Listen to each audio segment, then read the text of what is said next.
Good morning dear student. आज हम satellites में टॉपिक देखने वाले हैं एनर्जी ऑफ सैटेलाइट्स। तो हम इस पे डिस्कस करेंगे एनर्जी ऑफ सैटेलाइट्स पे। अब जो सैटेलाइट्स जो है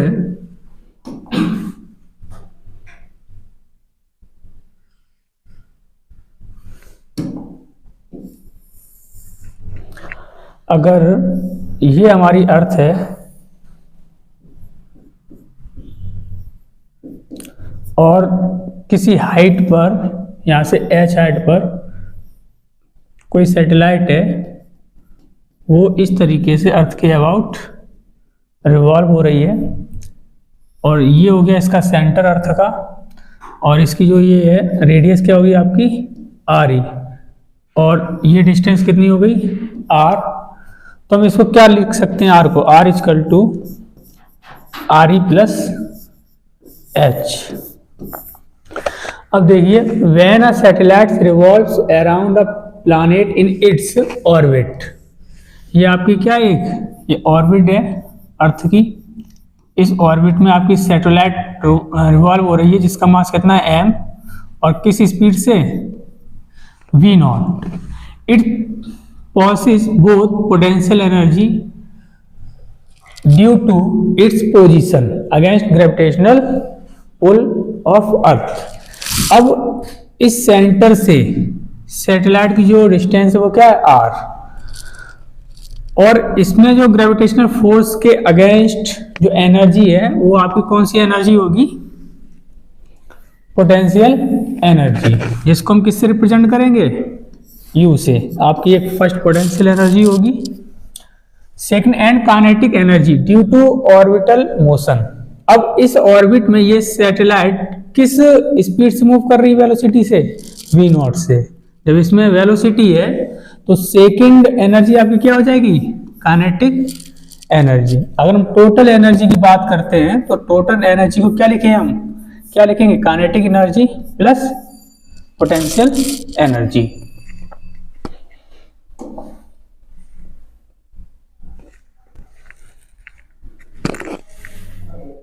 अब हम बात करते हैं पोटेंशियल एनर्जी की।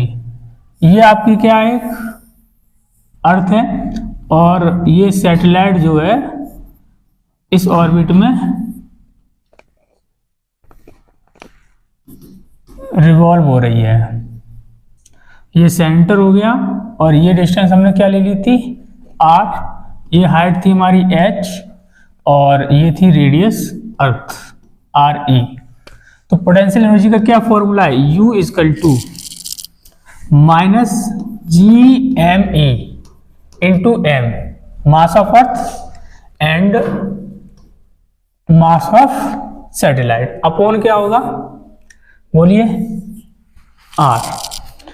ठीक है, अगर इसको आगे भी बढ़ाना चाहते हो, लेकिन इक्वेशन नंबर ये फर्स्ट ही हो गई आपकी, आगे बढ़ाना चाहते हो तो क्या लिख सकते हो, U equal to minus G M E M upon R की जगह क्या पुट करेंगे, R E plus H, R E plus H, equation second. अब हम इसमें बात करेंगे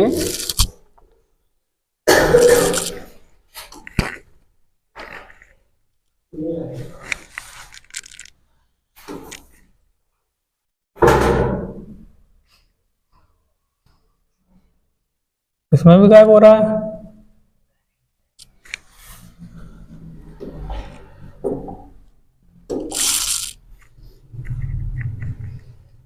अब हम किसकी बात करेंगे, काइनेटिक एनर्जी की। तो काइनेटिक एनर्जी का फॉर्मूला क्या होता है हमारा, K equal to half M V naught square. V naught हमारी क्या है, ऑर्बिटल वेलोसिटी या स्पीड, ऑर्बिटल स्पीड या वेलोसिटी। अब इसके लिए वी नॉट का फॉर्मूला क्या होगा, under root G M E upon R. अच्छा, तो सो के इक्वल टू हमारा कितना हो जाएगा, हाफ एम। जब इसका स्क्वायर करोगे अंडर रूट का तो अंडर रूट हट जाएगा, तो क्या आएगा G M E upon R. तो के हमारे पास कितना आ गया, half G M E M upon R, equation third. अच्छा, आर की जगह क्या पुट कर सकते हो आप लोग, 1/2 G M E M upon R E plus H, equation number 4। अब हम बात करेंगे टोटल एनर्जी। तो टोटल एनर्जी के लिए आप क्या लिखोगे, E equal to K plus U. अभी के की वैल्यू हमारी क्या आई थी, G M E M upon 2R। Potential energy क्या थी, minus G M E M upon R. इसमें एलसीएम कितना हो जाएगा हमारा 2R, यहाँ क्या होगा G M E M minus 2 का मल्टीप्लाई हो जाएगा, इसमें 2 है नहीं, आर से आर कैंसिल, तो 2 का multiply 2 G M E M. अब क्या होगा, इसको सब्ट्रैक्ट करेंगे तो क्या आएगा, minus G M E M upon 2R। ये हमारी क्या होगी टोटल एनर्जी। अगर हाइट सरफेस से दे रखी है तो क्या लिखोगे, E equal to minus G M E M upon 2 RE plus H। अब इसमें देखो काइनेटिक एनर्जी आपकी कितनी थी, G M E M upon 2R। Potential energy क्या थी, minus G M E M upon R. Total energy क्या है आपकी, minus G M E M upon 2R। अब इसमें एक रिलेशन दिखाई दे रहा है। अगर हम मैग्नीट्यूड की बात करते हैं तो K इक्वल टू क्या होगा आपका, E, दोनों इक्वल है कि नहीं मैग्नीट्यूड में। अब अगर हम इसमें 2 का मल्टीप्लाई कर दें और 2 का डिवाइड कर दें, ऐसा ही है, तो ये चीज हमारी क्या बन जाएगी, ये वाली चीज क्या बनेगी, के। तो इसको हम क्या लिख सकते हैं, 2K। जो पोटेंशियल एनर्जी होती है वो काइनेटिक एनर्जी की क्या होगी, डबल होगी कि नहीं होगी, इनटू क्या लिख सकते हो, अगर पोटेंशियल एनर्जी के फॉर्म में लिखोगे तो K को क्या लिखोगे, U अपॉन 2, यही तो लिखोगे। K इक्वल टू क्या है, E के इक्वल है, और अगर 2 इधर आएगा तो K किसके इक्वल हो जाएगा, U बाई 2K। तो ये लर्न रखना, काइनेटिक एनर्जी पॉजिटिव होगी और टोटल एनर्जी नेगेटिव, और पोटेंशियल एनर्जी भी नेगेटिव। काइनेटिक एनर्जी और पोटेंशियल एनर्जी का मैग्नीट्यूड क्या होगा, सेम, और काइनेटिक एनर्जी पोटेंशियल एनर्जी की क्या होगी, हाफ। क्लियर।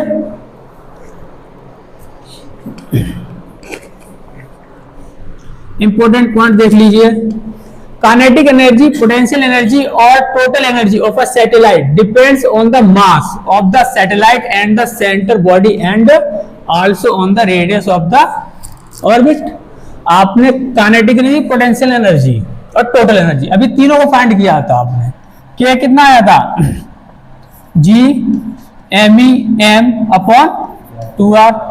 यू क्या आया था, minus G M E M upon R. और E कितना आया था, minus G M E M upon 2R। तो देखो तीनों काइनेटिक एनर्जी जो है किस पर डिपेंड है, मास ऑफ सैटेलाइट पर है, और किस पर डिपेंड है, रेडियस ऑफ द ऑर्बिट। ये क्या थी, ये अर्थ थी, ये इस ऑर्बिट थी, सैटेलाइट रिवॉल्व हो रही थी, और ये जो आर था, ये आर क्या था उसका, ऑर्बिट का रेडियस। तो किस किस पर डिपेंड है, मास पर और the radius of the orbit. Second क्या है, from the above expression we can say that, अभी बताया था मैंने, काइनेटिक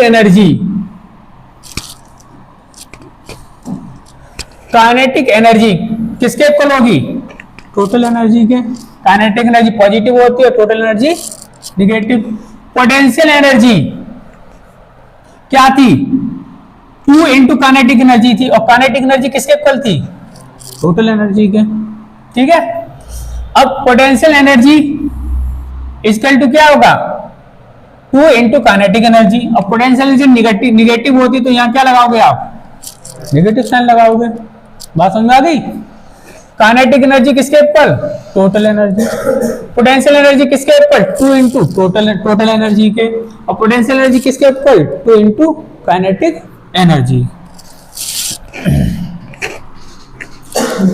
ये ग्राफ देखो, energy graph for a satellite, ये ग्राफ है। ये आपकी क्या है, रेडियस ऑफ ऑर्बिट।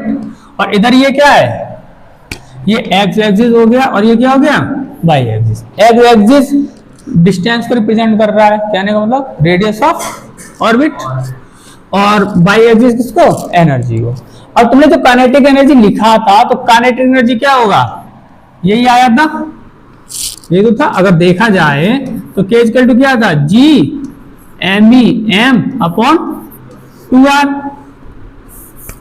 तो ये चीज तो कांस्टेंट हो गई, ये चीज क्या हो गई, कांस्टेंट। अर्थ का मास भी कांस्टेंट होगा, G तो यूनिवर्सल कांस्टेंट है, और सैटेलाइट का मास भी कांस्टेंट 2 भी। तो क्या बना, K प्रोपोर्शनल 1 अपॉन R। तो ये पैराबोलिक ग्राफ आएगा, कैसा आएगा। अब काइनेटिक एनर्जी कैसी है, ऑलवेज पॉजिटिव होती है, तो ग्राफ इस तरीके से आएगा, ठीक है। कहने का मतलब जो R इंक्रीज करेगा तो K क्या करेगा, K क्या करेगा, डिक्रीज। R इंक्रीज होगा तो K क्या होगा, डिक्रीज। देखो यहां से यहां पर R क्या है, R कम है कि नहीं है, तो काइनेटिक एनर्जी क्या है आपकी, ज्यादा। R बढ़ रही है, यहां पर काइनेटिक एनर्जी क्या हो गई, कम। और जैसे ही R बढ़ता जा रहा है, काइनेटिक एनर्जी क्या कैसी होती जा रही है, कम होती जा रही है। अब देखो पोटेंशियल एनर्जी क्या था, माइनस GMEM अपॉन R। ये भी क्या लिखोगे, U प्रोपोर्शनल 1 अपॉन पैराबोलिक है ग्राफ। अब निगेटिव साइन है तो एनर्जी इसकी क्या होगी, निगेटिव। तो इस तरीके से ग्राफ मिलेगा, ठीक है। अब टोटल एनर्जी की बात करो, तो टोटल एनर्जी क्या है, निगेटिव, सेम वही है। तो ये इस तरीके से ग्राफ मिलेगा। अब देखो, अब ये E ऊपर कैसे मिल रहा है, E इक्वल टू क्या होगा, K प्लस U, ठीक है। K की वैल्यू पुट करोगे कितना लिखोगे, GMEM अपॉन 2R। यहां क्या लिखोगे, माइनस GMEM अपॉन R। तो वही निकल के आ जाएगा, minus GMEM upon 2R। Potential energy क्या थी, U equal to minus GMEM upon R, ठीक है। अब देखो अगर 2R से इसमें मल्टीप्लाई कर दिया टोटल एनर्जी में, तो ये इंक्रीज कर गया कि नहीं कर गया, ये टर्म नीचे वाला इंक्रीज करेगा कि नहीं करेगा, ये वाला। अगर ये R है, यहाँ पे 2R है, तो ये इंक्रीज कर गया कि नहीं कर गया। और डिवाइड करोगे तो नंबर कैसा आएगा, सपोज दैट ये 5 है, और सपोज दैट ये मान लो 4 है, और ये 5 है, ये कितना हो जाएगा, 2। तो इसको क्या लिखोगे, इसको 1.25 समथिंग। और इसको क्या लिखोगे, 2.5। ये नेगेटिव और ये नेगेटिव। अब आपको पता है कि जो वैल्यू नेगेटिव में कम होती है वही ज्यादा होती है, ऐसा ही तो है। अब देखो ये वैसे भी यहां से दिख रहा है, ये वैल्यू कम है और ये वैल्यू ज्यादा है। तो कहने का मतलब पोटेंशियल वाला जो है ग्राफ नीचे मिलेगा आपको, क्योंकि इसकी वैल्यू क्या है, E से ज्यादा, और इसलिए E का ग्राफ कहां मिल रहा है आपको, ऊपर मिल रहा है।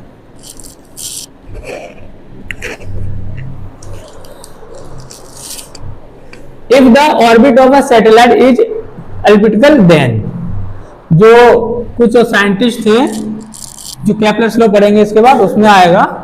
तो ये माना था कि जो ऑर्बिट होती है, ऑर्बिट ऑफ अ सैटेलाइट, वो कैसी होती है, एलिप्टिकल।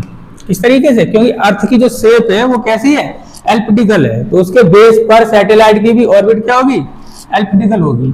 टोटल एनर्जी हम बता ही चुके, और टोटल एनर्जी ऑलवेज क्या रहती है, कांस्टेंट, ठीक है। मैकेनिकल एनर्जी कंजर्वेशन, ठीक। वेयर आर क्या चीज है, सेमी मेजर एक्सिस, इस तरीके से होगा, ये ऐसे ऑर्बिट होगी, ठीक है।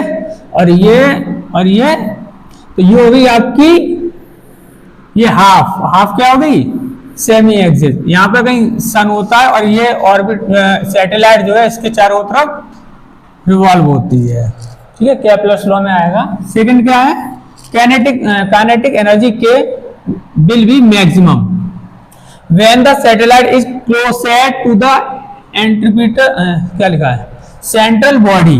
अब देखो ये सैटेलाइट है, क्या है, सैटेलाइट, और ये हो गया सन। जैसे ये यहां पर आएगा इसकी स्पीड ज्यादा हो जाएगी, क्या हो जाएगी, स्पीड ज्यादा। जब स्पीड ज्यादा हो जाएगी तो काइनेटिक एनर्जी यहां पे क्या होगी, मैक्सिमम। तो क्लोसेट, सन के क्लोसेट जो सैटेलाइट की काइनेटिक एनर्जी होगी वो क्या होगी, मैक्सिमम, और दूर होगी तो उसकी काइनेटिक एनर्जी क्या हो जाएगी आपकी, मिनिमम। क्लियर।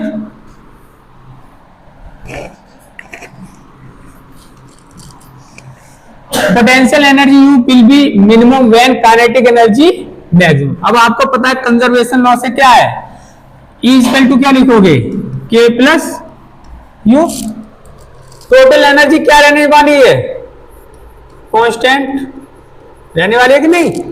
जब E बढ़ेगा तो U क्या होगा, उसे घटना बढ़ेगा, क्योंकि कांस्टेंट वैल्यू लाने के लिए। अगर टोटल 10 है और K जो है 7 है तो U कितना होगा, 3 है कि नहीं। अगर K 8 है तो ये कितना होगा, 2। और जैसे जैसे पोटेंशियल इंक्रीज कर जाएगा, पोटेंशियल जब मैक्सिमम होगा वहां काइनेटिक एनर्जी क्या होगी, मिनिमम। अगर यहां पर पोटेंशियल एनर्जी 8 हो गई तो काइनेटिक एनर्जी कितनी होगी, 2।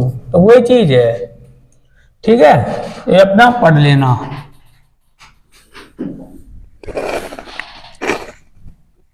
देखो binding energy, total energy of a satellite. अब कोई भी सैटेलाइट है अगर एक ऑर्बिट में रिवॉल्व हो रही है तो उसकी टोटल एनर्जी होगी, टोटल एनर्जी में क्या क्या होगी उसकी, काइनेटिक एनर्जी और पोटेंशियल एनर्जी।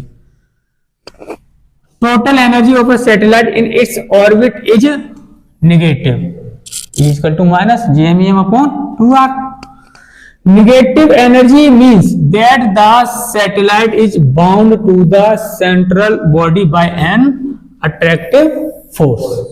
E का नेगेटिव होने का मतलब क्या है कि जो सैटेलाइट है ऑर्बिट में रिवॉल्व हो रही है उससे बाउंड है, वो उसी ऑर्बिट में फिक्स रोटेट हो रही है, उसी ऑर्बिट में, अपनी ऑर्बिट को छोड़ के नहीं जाएगी। और नेगेटिव साइन किसको रिप्रेजेंट करता है, अट्रैक्शन फोर्स को। तो फोर्स लग ही रहा है उसमें, सन का और सैटेलाइट के बीच में। It from the orbit to infinity then, मतलब हमें इतनी energy must be supplied to remove if from the orbit to infinity. अगर हम सैटेलाइट को इतनी एनर्जी दे दें कि वो क्या कर जाए, एस्केप हो जाए, अपनी ऑर्बिट को छोड़ जाए। तो E इक्वल टू क्या है, माइनस GMEM अपॉन 2R। कहने का मतलब उसकी एनर्जी कितनी हो जाए, 0। एनर्जी 0 ही तो होगी तभी तो एस्केप करेगी जा करके। The energy required to remove the satellite from its orbit to infinity is called binding energy of the system. तो इसमें क्या ऐड कर दें हम, GMEM अपॉन 2R, तो टोटल एनर्जी कितनी हो गई, 0। तो ये जो एनर्जी गिवन है उसको कहां पर ले जाने के लिए, इनफाइनाइट, मतलब स्पेस में ले जाने के लिए।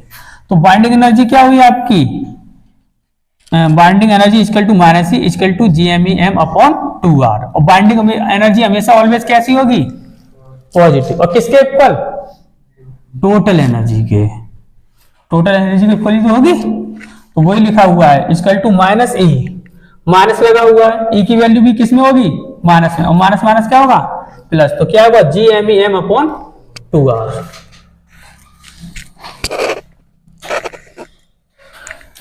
अब देखो Kepler's law, Kepler's law planetary motion. तो केपलर्स जो साइंटिस्ट थे तो उन्होंने बताया था कि जो भी प्लैनेट होते हैं वो सन के अराउंड रिवॉल्व होते हैं, और किसमें, एलिप्टिकल पाथ में, अंडे के शेप में।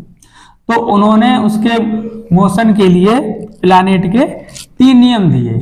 फर्स्ट नियम था द लॉ ऑफ ऑर्बिट, यहां पे लिखना चाहो तो लिख लेना फर्स्ट लॉ, और इसी फर्स्ट लॉ को हम क्या बोलते हैं, द लॉ ऑफ ऑर्बिट। कहने का मतलब जो प्लैनेट होते हैं वो सन के अराउंड एक ऑर्बिट में रिवॉल्व होंगे, और जो ऑर्बिट होगी वो किस साइज शेप की होगी, एलिप्टिकल। तो यही चीज है, ये देखो ये एक एलिप्स बनना है आपका, क्या बनना है, एलिप्स। ये मेजर एक्सिस है और ये माइनर एक्सिस है, और यहां पर सपोज दैट यहां पे दे रखा है, यहां पर कोई ये प्लैनेट है, क्या है, प्लैनेट, तो रिवॉल्व हो रहा है, और ये सन इसके क्या है, फोकस पर है, किस पर, फोकस पर। तो वो लिखा हुआ है every planet moves around the sun in an elliptical orbit with sun at one of the foci, या फिर फोकस। कहां पर होगा, फोकस पे होगा। अब यहां पर भी आप देख सकते हो जैसे जैसे इधर आएगा तो इसकी यहां पर स्पीड ज्यादा हो जाएगी, स्पीड ज्यादा हो जाएगी तो काइनेटिक एनर्जी ज्यादा हो जाएगी। जैसे ये दूर जाता जाएगा वेलोसिटी कम होगी, स्पीड कम होगी, काइनेटिक एनर्जी कम होती जाएगी। सेकंड लॉ है आपका, the line joining the sun to the planet sweeps out equal areas in equal interval of time. ये आपका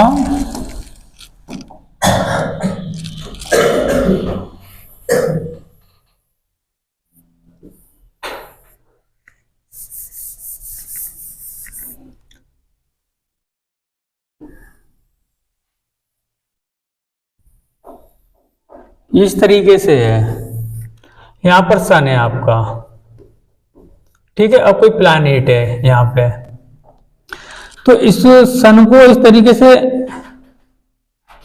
इस तरीके से मिलाओगे, मतलब अभी यहां पे था, या फिर ऐसे कर लो इसे,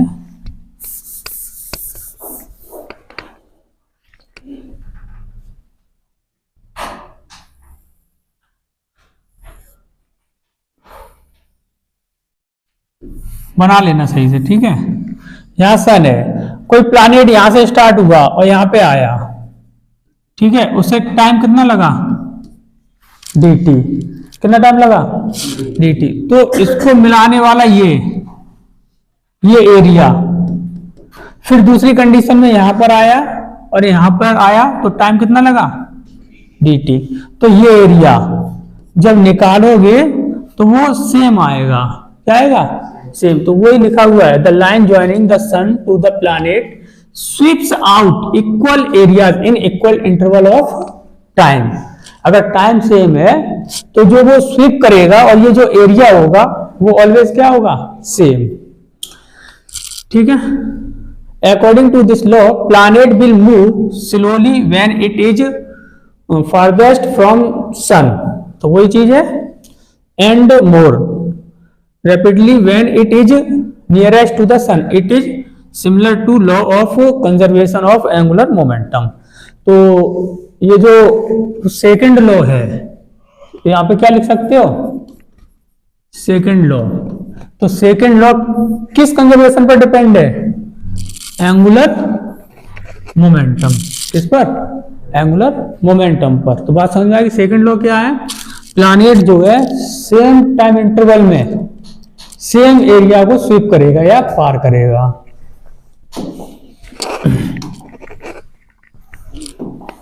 देखो the areal velocity,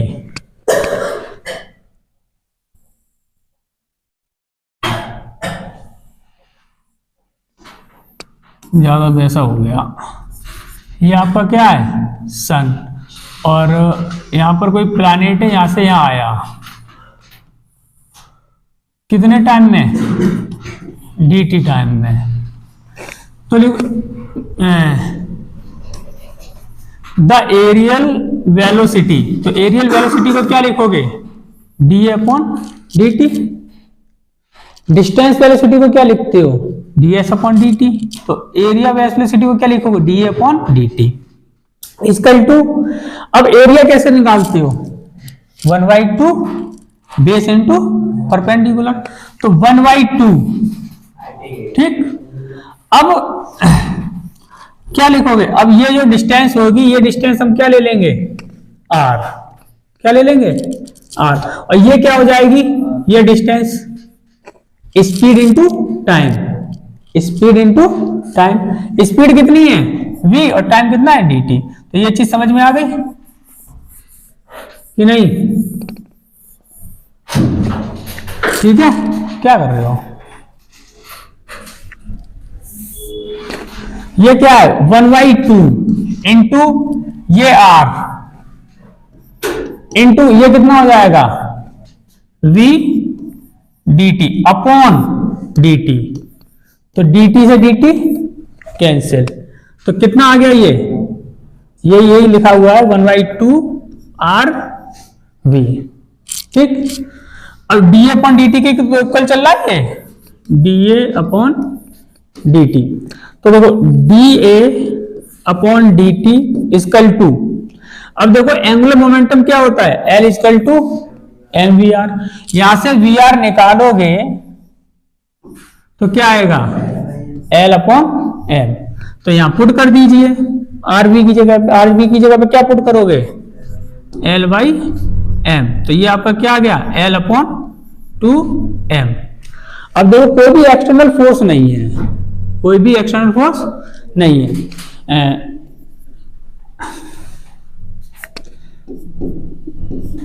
F external क्या है? 0। तो L आपका क्या हो जाएगा? एंगुलर मोमेंटम या टॉर्क लिखो यहां पे। टॉर्क एक्सटर्नल क्या है? 0। तो एंगुलर मोमेंटम क्या हो जाएगा? कांस्टेंट। तो देखो dA upon dt L upon 2m। m तो कांस्टेंट है ही है, L भी आपका क्या हो गया? कांस्टेंट। तो dA upon dt equal to क्या आ गया? कांस्टेंट। यही था सेकंड लॉ। एरियल वेलोसिटी क्या रहती है? कांस्टेंट। ये क्या हो गया? देखो थर्ड लॉ,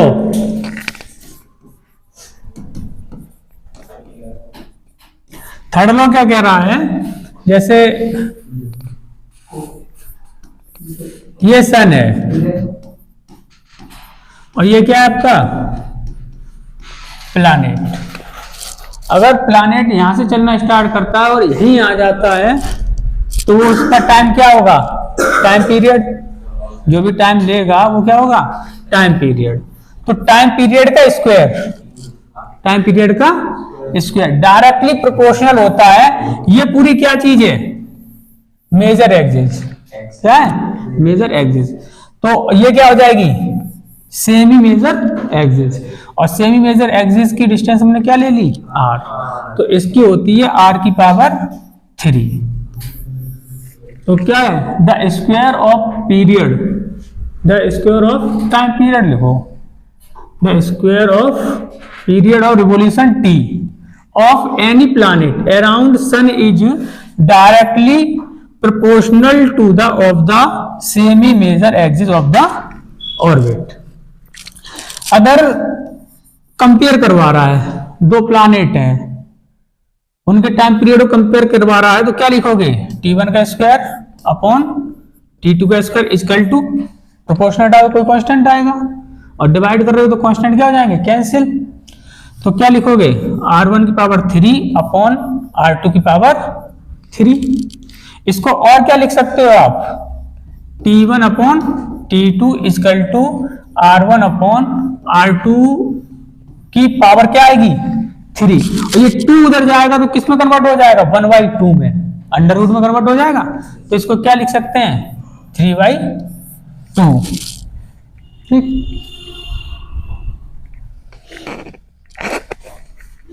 क्वेश्चन देखो, numerical. The distance of a planet from the sun is 5 times.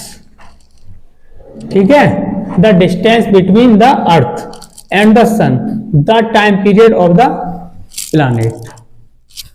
किसकी बात कर रहा है? प्लैनेट और सन की बात कर रहा है। तो the distance of a planet from the sun 5 times.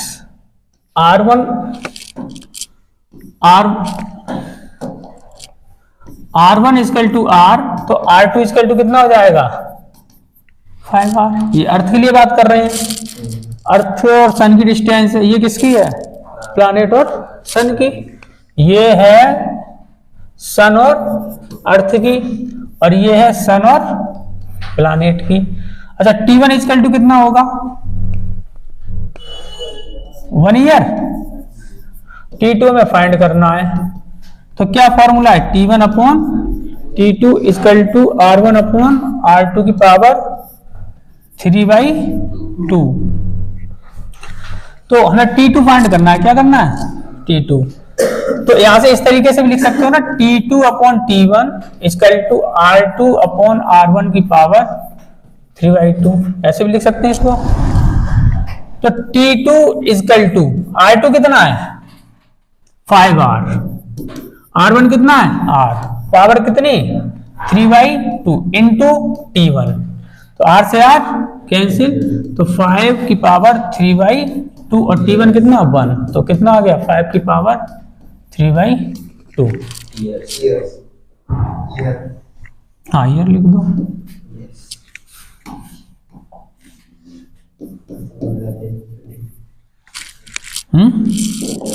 एक तो नंबर एक और देख लो।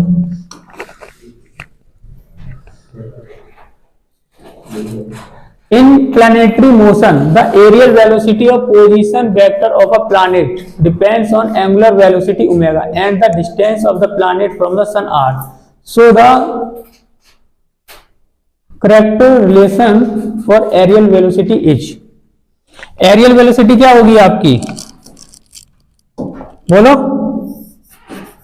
dA upon dt। क्या निकल के आया था? निकल गया था आरबी। ठीक, अब ओमेगा के फॉर्म में लिखना है, तो v इक्वल टू क्या होता है? R omega. तो 1/2, तो यहां से v को हटाओ, v को हटाओ तो क्या लिखोगे? R omega. तो क्या हो जाएगा? r into R omega equal to 1/2 R square omega.